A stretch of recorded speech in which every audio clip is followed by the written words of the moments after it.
Ja, jeg bor her i min lille pensionistlejlighed, som er et lille rækkehus på 35 kvadratmeter. Men udenfor er jeg så heldig at have en lille forhave, som kun er et frimærke, men det er jo en stor ting. Og det koster kun 2700 om måneden, inklusive varme og elektricitet. Så det kan jo ikke være bedre.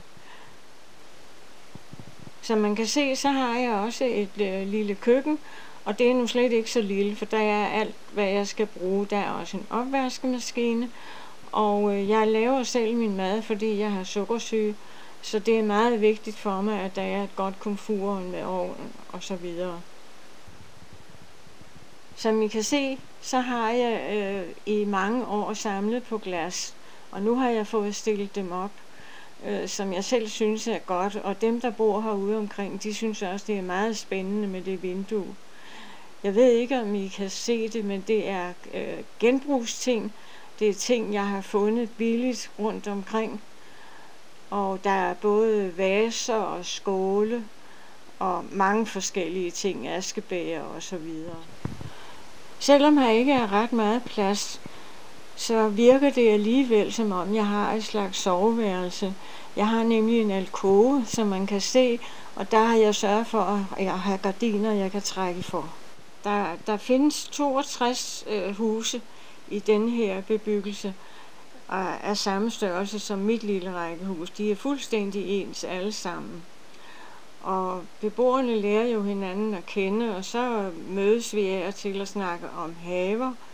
Og som I ser på billedet, så har jeg jo en gæst til kaffe, og det bruger vi selvfølgelig også meget. Ja. Det man kan se, det er et kig ind i badeværelset, hvor jeg har mit dejlige skab og mit toilet, og så går rummet altså videre ind til højre til min brusekabine. Det man kan se lige til højre i billedet, det er alt mit vaskepulver. Trods den trange plads, så er jeg meget glad for, at jeg alligevel har fået plads til min gamle skrivemaskine. Så der står en IBM der, og jeg skriver på min families historie. Her i reolen kan man se min radio, og der hører jeg næsten altid på DR Klassisk. Der kommer mange gode ting.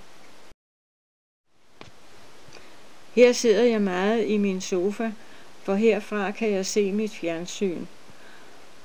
Og ved siden af mig, den røde kurv, kan man se, det er min sykurv. Og selvom jeg er 87, så er der mange ting, jeg stadigvæk syr selv.